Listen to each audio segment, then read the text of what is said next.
Hey everyone, I'm Wendy McSwain. Welcome to a real life moment. Today we're bringing you episode 5, and we're talking with Mike Davis, our senior pastor at Real Life Church, about some issues that are really important in the health of our church body these days. We're going to be talking about mental health. So let's get started. Good morning, Mike. Hey, Miss Wendy, how are you? I'm good. I hope you're doing well. It's a little nutty, but that's okay. Everybody's nutty these days, so that's where we That's are. right. It is.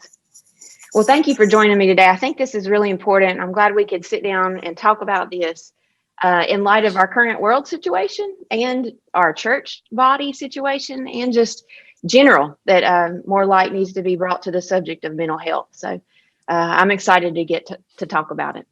I am too. All right. Well, the sermon series we've been going through has been called Overwhelmed. And as I've been thinking about putting this podcast together and what we needed to talk about, our current situation is just very overwhelming for many, many reasons. So I thought maybe we could talk about a little bit of that background, why people may be feeling overwhelmed, why they may be struggling with some mental health things that they may not have in the past. Yeah, when I was kind of preparing and praying through, even before the current series of Overwhelmed, the one we finished out the year with, it touched on some of this. And the more I got into it, I felt like God was giving me clarity that, you need to even deal a little more deeper in some more specific issues and topics of what people are facing today. The world that we live in, the lives that we live are pressured anyway. And then obviously when you add COVID and the unknown and fears that people have, it just kind of takes all that to a whole nother level. So I really felt confident and good about preparing this series and walking through some of that. I'm a big fan of Romans 12:15 that says, weep with those who weep and rejoice with those who rejoice. And I've always believed that God's intent of the church is that we do share our burdens and our hurts and our pains together. I just think that for whatever reason, pride probably being the biggest issue, we don't want to get into that stuff. We kind of want to, put the makeup on and gloss coming to church and everything's good. You pray for me and I'm going to pray for you. And we go on about life, and yet we carry such heavy loads. I think God created the church with people who are there to share those burdens together. And so I've always been a big proponent of being real. Let's just take the mask off. Let's be honest with each other. Let's be clear about our struggles, our frustrations, our burdens, and let's share those, because Scripture teaches us, bear your burdens to each other, weep together, certainly rejoice together, but weep together. And that's healthy. So if we can get past that stigma, whether it's just our personal pride or just the great deceiver saying, "Oh, you can do this thing by yourself," which I think is a big part of that. There's a lot of healing that can be done within the body of Christ. Yeah, that's great. Well, within the body, I heard a quote last week. Steve Millett, he's a mental health professional. He said, "Anxiety is contagious, but compassion is contagious too." And, as you talk about how we can support each other, that seems to line up with me. And I've seen a lot of that through the years, having been here since the start, to watch people come together. And nowadays, even it's very possible to do that through Zoom or whatever, but to see people come together and share their burdens and heartaches and pray for each other, it is amazing what God does through that. And I've watched people, whether it be through short term or longer terms, go through some very difficult things and come out very good on the other side, strong, focused, cared for, ministered to. And, Scripture speaks of once you've experienced reconciliation, you become a minister of reconciliation. So you can take what you've had yourself and what you've experienced and now share that with the world. And those being, certainly within the church, but even outside the church. And I think one of the great, perhaps untapped evangelism tools of the body of Christ is taking that to the world, helping people outside the walls when they see our lives and they think, well, you're perfect. You got it all together. Oh, no, I'm not. I went through A, B, C, and D, and I was ministered to through by my church family and my small group and whatever, other avenue. And that person's like, wow. And I mean, ultimately, we're pointing them to Jesus because we know he's the ultimate healer. He's going to heal the hurts and hang-ups and habits and heartaches that we have. And he's going to walk with us through them. So being able to use that beyond the walls of the church, hope, sharing people, Christian people go through struggles too. We're real people. We struggle with stuff. But here's how we walk through it. Here's how I continue to walk through it. Here's how I've been healed of it. I think that just gives the world tremendous hope because most of the avenues the world tries doesn't work. Yeah, it feels like we're on common ground. That's something that everybody's struggling with right now, whether it's been an issue you dealt with in the past or whether it's just the pressure of being home with your kids all the time or what the issues are. When we can talk about it with our church family, but it's something that's common in the world today. And it was before, but it's, I think the pandemic has brought us all to that, to a level where it's a commonality. Well, that was kind of, the thinking behind the current series of messages I'm preaching right now of Overwhelmed. If people are watching or coming or whatever, however they're getting that message, just like this past weekend, being stranded by stress. Well, who hasn't been stranded by stress? Believers and unbelievers. So if I can utilize what God's given me in his word to help evangelize an unbeliever and point them to Jesus, well, man, they win on every side. Everybody wins. So, yeah, that's good. That's good. Why is it important that we talk about mental health issues? I think it is easy, just like you said already, people come in and say, I'm fine. Thank you for praying for me. It's just a glossing over, but it's not often something. There's a lot of stigma, I think, that goes with mental health issues. And people don't want to say, man, I'm really struggling in my mind. I'm feeling depressed or they're afraid they'll be lumped into some category. Why is it important that we talk about it, and how can we make a safe environment for people to talk about that? Well, I do think it's important we talk about it. There is a stigma out there that says, Christians particularly supposedly have perfect lives, and we don't. We are not perfect people. We are forgiven people, and we are people that know where to tap into that forgiveness. But forgiveness begins by me being honest with myself and honest with God. If I'm playing a game with God and thinking I'm perfect and got my stuff together, well, I don't need him. But if I'm willing to come to him broken, repentant, admitting, being honest, man, he is more than willing to be right there in it. Now, we need to do the same thing individually with one another. And within the context of church and believers, we need to be able to go to each other and people that we trust and just say, listen, I'm a mess. I need help. I'm struggling. And whether that be, an issue of stress, if it's an issue of sin, if it confess your sin one to another, the Bible says. So we just have to get over that trying to be picture perfect people, which we're not. And, there are days that are good and we feel good and we're going good and we're on top. We're jumping out for joy for Jesus. But there's other days I've been beaten up by the evil one and I've done some stupid stuff. And that was not wise. Or I'm just feeling the heaviness of life, struggling as a parent, struggling as an employee, an employer, whatever the case may be, and just being willing to say, I'm not in a good place and I need help.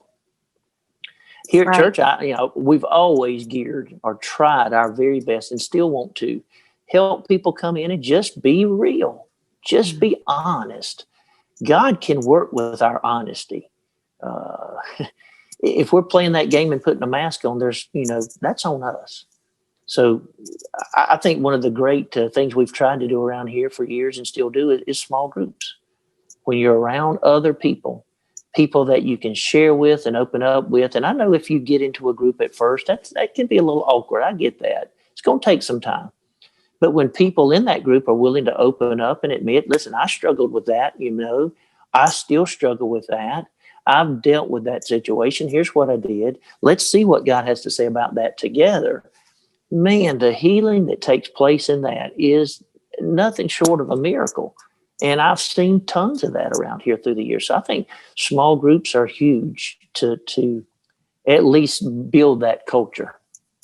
Right. And that's what I wanted to talk about next is when people do either come to us or if we're struggling ourselves, what resources can we offer? Even just at real life church, number one, you already talked about small groups, just getting another group of people around you. But what other ways can we offer support and help for people struggling?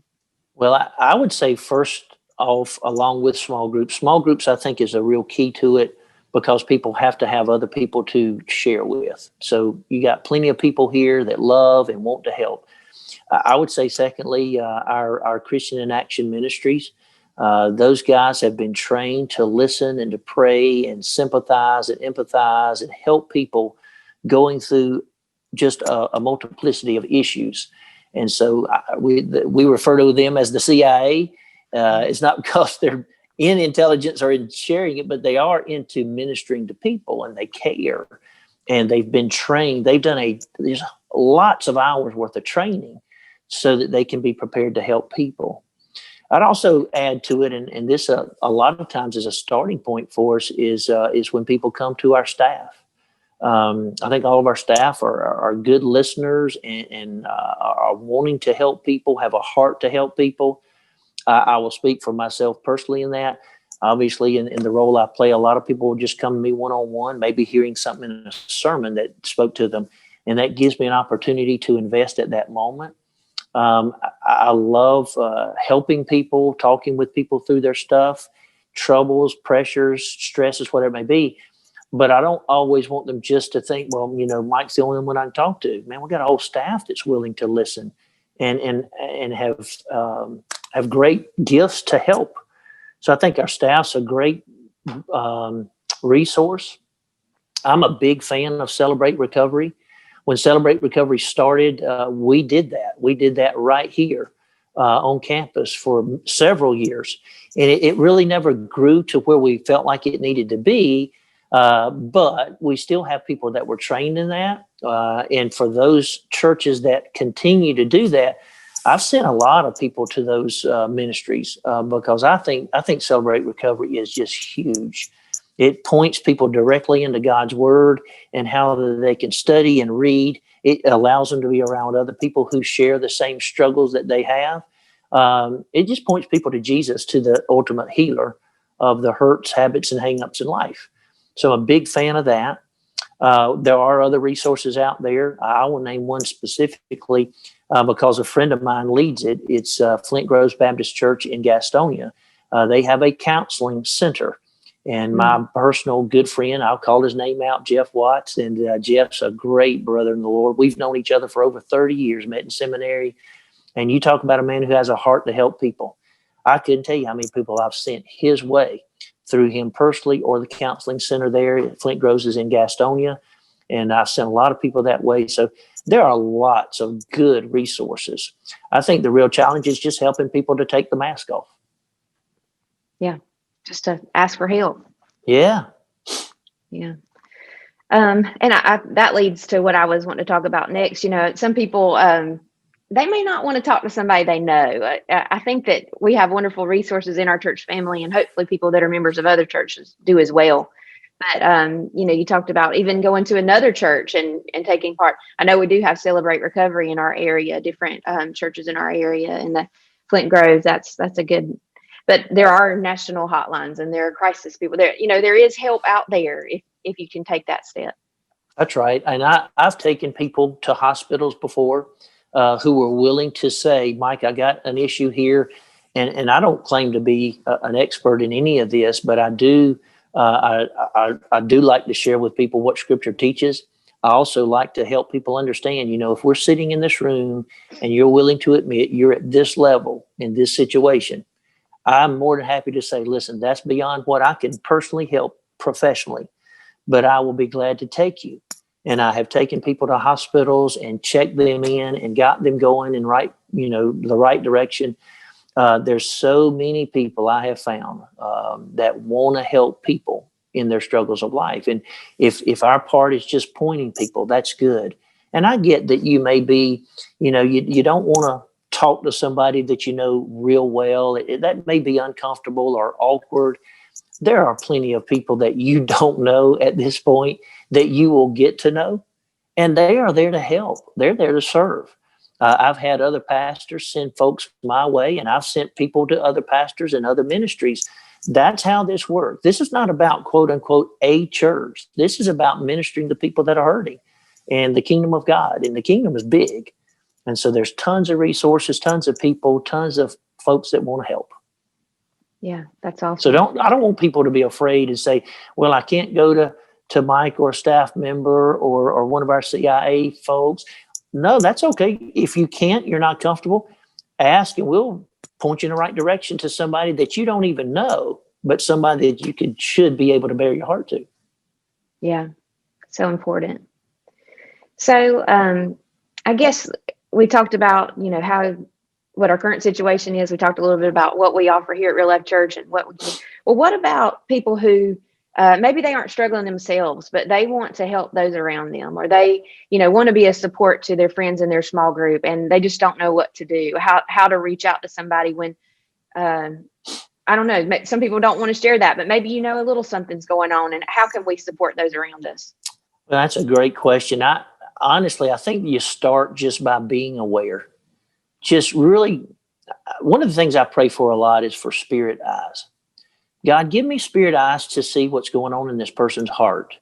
And I know in my position, it might be just somebody that shows up at a church service. I've never seen them before. Maybe I meet them in the parking lot or whatever. And I'm already praying, God, what's going on in that person's life? Show me that. And what I pray for, and I think we should all be aware of the people who are around you.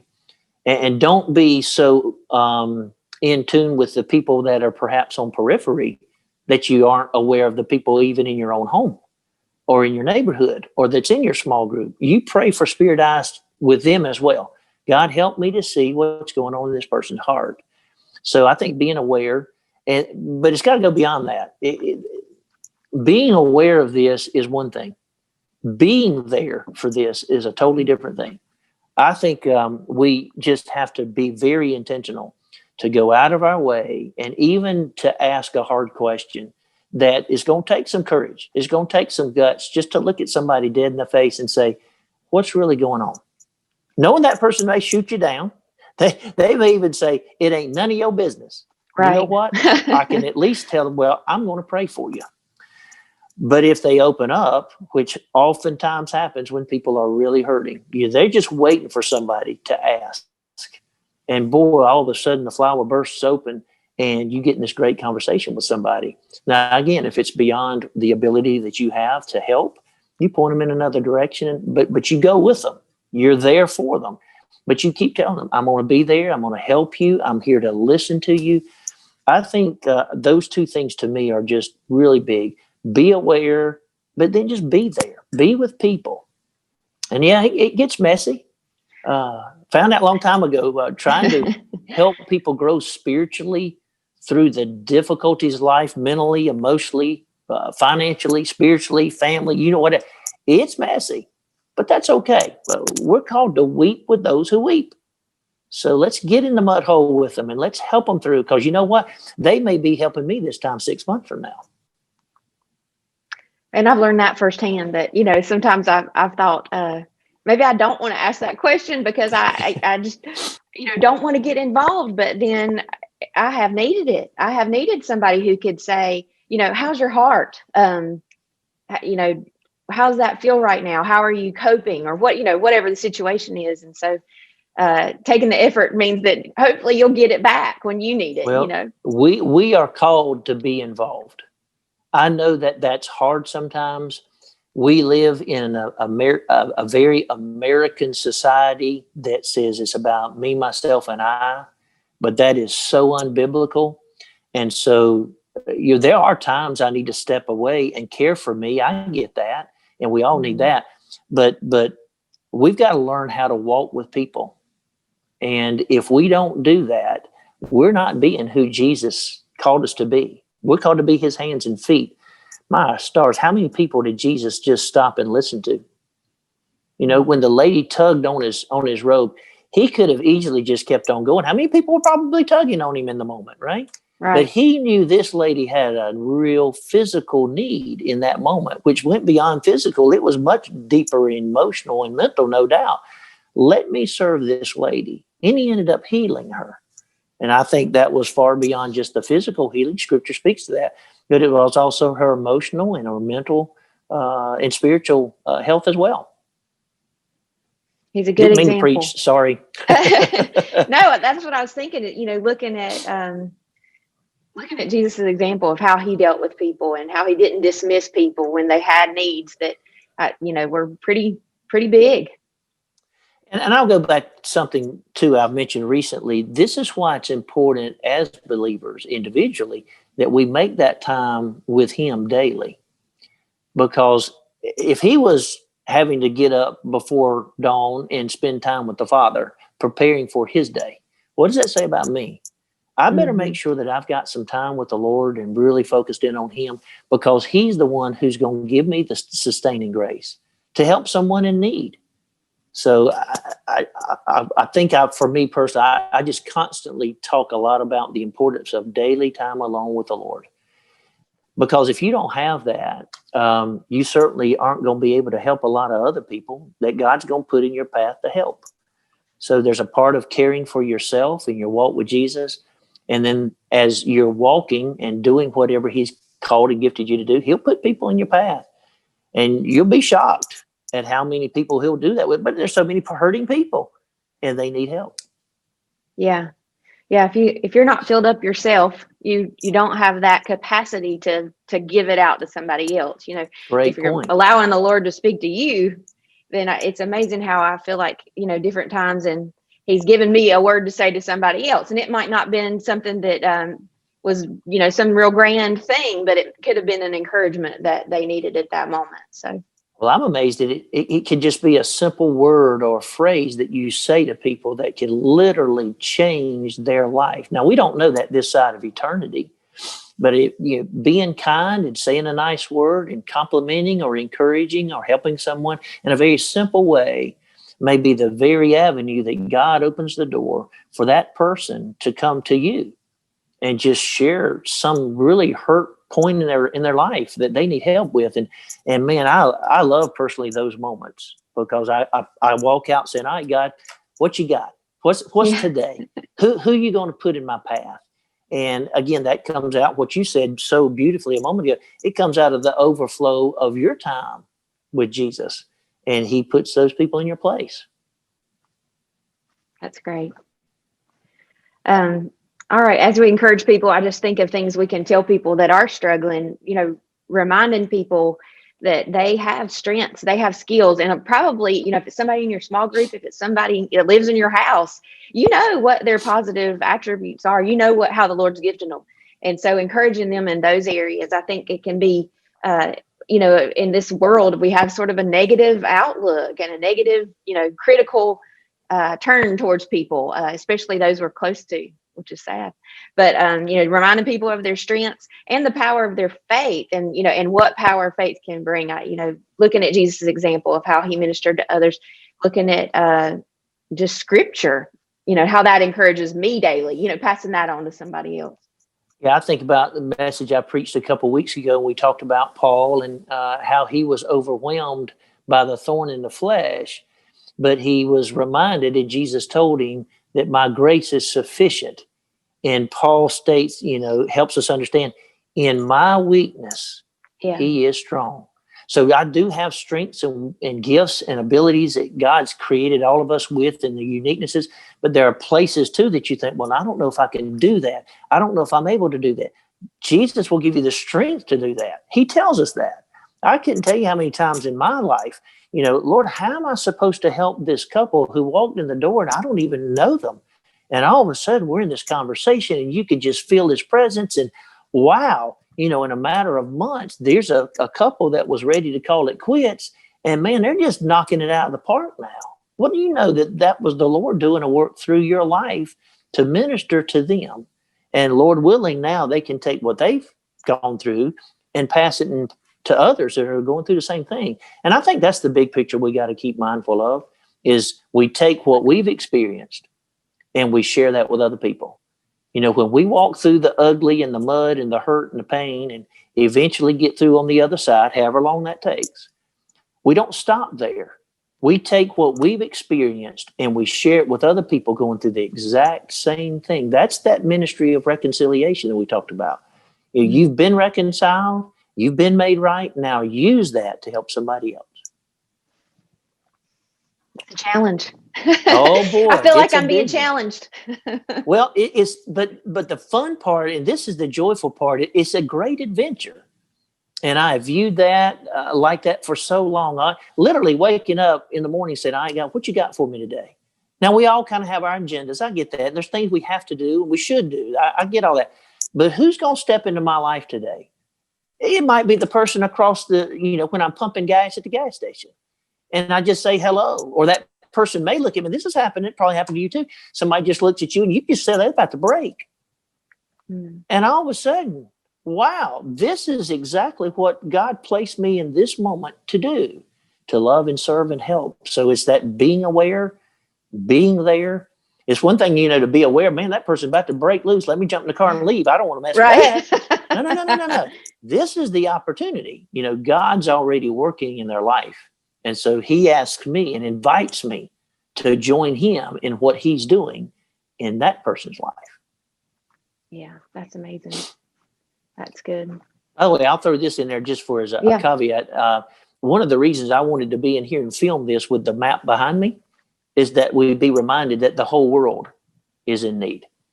What we're talking about today is just as huge in Russia and China and India as it is in America. And having the privilege to have gone to some of these nations and some that you can't pronounce or even spell, people are hurting everywhere. And I can remember some very distinct conversations with people in faraway places, just sharing and pouring out their heart. What an honor. What a privilege. And then again, same answer, pointing them straight to Jesus. And whether that's in a courthouse in a little place called Ulaanbaatar, Mongolia, which you've probably never heard of, or, you know, it's right here in Lincoln and Gaston County. People have the same hurts and habits and hangups and pain and frustrations. And, you know, Satan tries to come along and throw a lot of lies to us and deceive us and get us into bad places. And Jesus is the light, and we point people to him. And it's just amazing to watch people's lives change.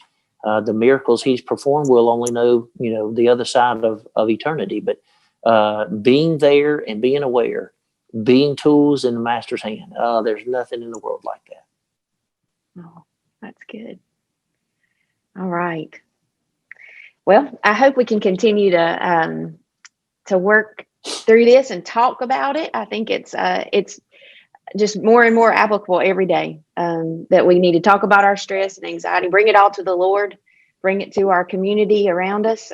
Don't be afraid to do that. I think that's a big message. Anything else you want to share before we close?